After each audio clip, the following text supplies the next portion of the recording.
Então, por exemplo, a mulher vive com um homem, esse homem abusou da filha, a mulher, além de chamar a filha de mentirosa, de vadia, né? Até mesmo falar assim, mas é você que foi atrás dele, por preservar esse homem que muitas vezes é um cara que nem suprir a casa, ele supre. Um perverso. Entendeu?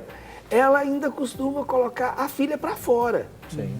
Não somente rotular, mas colocar para fora. E essa é uma coisa muito interessante que a gente precisa avaliar, é que aquela pessoa que deveria dar proteção, né, nega essa proteção.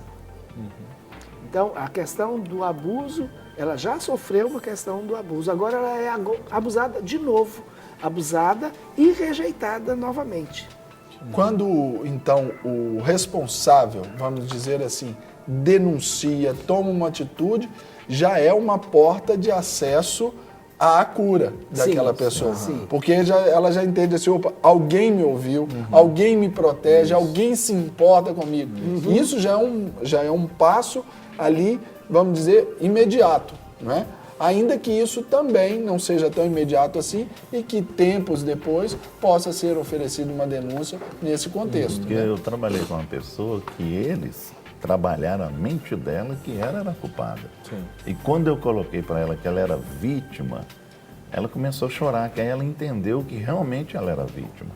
Então aí veio a questão disso, de as pessoas colocarem na mente da pessoa que ela é culpada e de repente ela é vítima. Então isso aí tem que ir um tratamento e mudar esse quadro aí para a pessoa ser curada.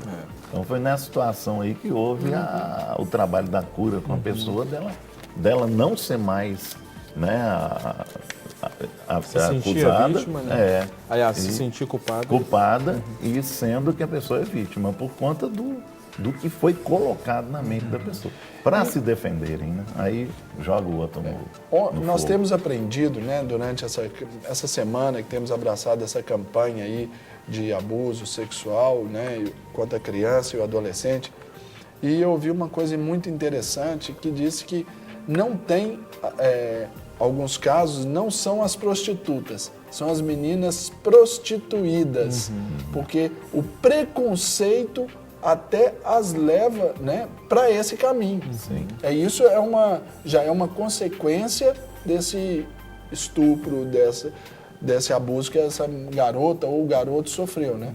Com certeza. Tem uma questão muito interessante que a gente passou e tocou, que é a questão da culpa. E a pessoa, quando ela passa por uma situação de abuso, a tendência dela é se sentir imunda. Ela tem um punhado de reflexos, né, emocionais e que vão gerar comportamentos. Então ela se sente imunda, ela se sente excluída, ela se sente sem valor, ela se sente suja, Violada. então indigna de ser amada, né? Não merecedora de ser amada, no sentido até mesmo de no relacionamento com o próximo, porque aquele que deveria dar amor, ele simplesmente a usou. Então, essa referência Ela confunde né, isso, de receber sexo amor, e carinho. isso muda completamente. É muito tênue essa linha. E aí, ela acaba excluindo, né, a afetividade. Isso. A afetividade, ela é estancada. Ela não desenvolve a afetividade, porque toda conotação com a afetividade que ela tem passou a ser liga à violência. Exatamente, ao sexo, Sexo. ao prazer de alguém, Isso. Não dela própria. às vezes o dela próprio. Por quê? Aí tem uma outra questão que leva muito à culpa, Sérgio. O nosso corpo, ele é elaborado por Deus, né, para responder estímulos, inclusive ao toque e aos estímulos sexuais. Sim.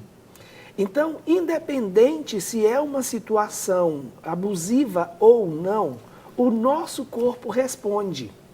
E essa é uma situação que muitas vezes, quando a pessoa se sente culpada, imunda, vem o pensamento, como que eu consegui gostar disso? Um outro aspecto é a negação do gostar. Então, todas as vezes que eu sou tocada, eu não posso gostar, Exatamente. porque o toque é imundo. E aí leva a frigidez, leva, entendeu?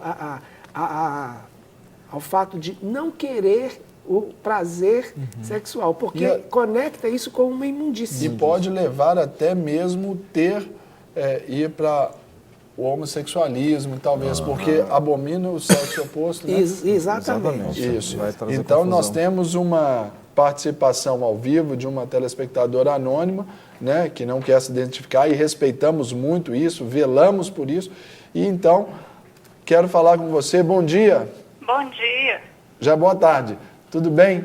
Tudo que bom bem. você estar participando conosco aqui do nosso De Tudo Um Pouco, do quadro Clínica da Alma. E você Eu tem um assisto testemunho. todo dia, adoro. Ah, que bom. E você tem esse testemunho para nos trazer, não é isso? Tenho. É que eu fui abusada pelo meu pai. E na época, minha mãe era permissiva. Ela sabia, mas não fez nada. Eu tinha 12 anos. E eu fiquei muito triste com isso, sabe? Uma tristeza, que igual o senhor falou aí agora, a gente se sente imunda. Isso. Mas eu consegui, com o passar do tempo, que eu converti, aceitei Jesus, a perdoar o meu pai. E eu amo meu pai muito. Só que, tempos depois, a minha mãe separou do meu pai. E casou de novo, 2 anos depois, 1 ano depois. E o que aconteceu? Ela se separou do seu pai por esse motivo? Não, ela se separou do meu pai Por outras coisas? por outras razões. Isso. Por esse motivo, não. Ok. E o que aconteceu? Ela casou de novo e o marido dela me tratava bem. Só que ela tinha ciúme dele comigo. Eu tinha 14 anos. E o que ela fez? Ela abriu a porta um dia, me pôs para fora e falou, vai embora. E eu não tinha para onde ir, sabe? Eu tinha 14 anos. O meu pai morava em Betim, nem sabia dessa situação, porque ela brigou na justiça com ele para ficar comigo e me pôs na rua. Então, o que acontece? Eu convivo com a minha mãe, eu tenho um relacionamento com ela, assim, por Deus. Sim. Porque eu não gosto dela. Não consigo, sabe? Dói, eu não consigo amar. Sabe aquele amor genuíno? Sim. Eu queria, assim, eu oro de noite, às vezes quando vocês estão orando aí, né, quando termina o programa, eu vou à igreja, eu falo, Deus me ajuda, porque com a minha força só eu não consigo. E eu queria, sabe, uma oração hoje, eu queria um meio de Deus arrancar o meu coração, tirar de mim isso, sabe? Igual o pastor outro dia falou, tirar esse coração de porco e pôr um coração de ovelha em mim. Sim. Em relação a isso, porque eu não consigo gostar da minha mãe, não consigo. Ela vem aqui, eu trato ela bem, eu faço o café que ela gosta, o almoço, e tudo que eu faço para ela, gente, é pouco. Tudo. Eu sou o ruim. Ela muitas vezes me sacudiu quando eu tinha 9, 8 anos na cama e falava para mim que tudo de ruim na vida dela era por minha culpa. Então, assim, Bom, é por misericórdia de Deus que eu aceito ela na minha casa por causa dos meus filhos que precisam de ter uma avó, mas eu não gosto dela. isso. Agradecemos a sua participação por esse testemunho ruim para você, mas pode estar se identificando com muitos de casa, não é? E nós vamos passar aqui, depois até pelo horário do programa, eu não sei se responderemos a contento aquilo que você quer, mas fica aí o desafio para você entrar em contato com o Ministério Clínica da Alma, viu? Para que os nossos pastores possam te atender com mais calma, ouvir a história com mais riqueza de detalhes, para que eles possam te ajudar, ok? Ok. Obrigado pela participação. Obrigado. Queridos, pode saber, uma Esse situação bem característica. Esse caso aí tem Ela algum- sofreu 2 abusos. aí né? tem outras coisas. Tem a questão da rejeição. Rejeição. Ela foi Que é um rejeitada. abuso, né, Rogério? Não, sem dúvida. É a rejeição e a questão do abuso, e por ter sido mandada embora, então ela não conseguiu perdoar ainda a mãe dela, né? Isso é claro. Né? Então, assim, tem a questão do perdão, você precisa ser trabalhada Não a respeito do seu pai. Eu creio que ficou bem resolvido a questão do seu pai. Pelo pai também parece. Mas bem a questão tranquilo. da mãe, isso aí tá complicado. A mãe retomou, arrebutou como se fosse uma adúltera, né? Primeiro um marido, depois um outro marido. E depois tem um outro aspecto, que eu acho que essa gestação, ela não foi bem aceita pela mãe, a ponto de, essa idade, ela dizer que tudo de ruim aconteceu nela é por parte da filha, né? Então, provavelmente foi uma gestação não desejada, não querida. Então, aí ela sofre as consequências até hoje por causa disso. Mas uma palavra de ânimo para ela, Com certeza. há esperança para essa moça, né? Não só a esperança, como tem cura. Você pode ser completamente real, né, transformada. E precisamos, o que juntos, nessa ministração, arrancar esse Deus dentro de você, chamado sua mãe. Ela está sentada no trono da sua vida. E é aí a gente tem que pedir para que o Senhor te oriente, te capacite, a gente possa te ajudar para que ela seja retirada do trono, Deus se assente nesse trono e, obviamente, a sua mãe possa representar aquilo que precisa ser representado na sua vida. Uma pessoa importante, uma pessoa que verdadeiramente tem a sua influência positiva na sua vida. É isso aí. Então, querida telespectadora, essa que nos ligou, né? Tem aí o telefone, os atendimentos aí da Clínica da Alma. Eu te desafio. Talvez você vá pensar aí agora, olha, pode deixar, não. Isso é algo sério, importante. Nós nos importamos com vocês.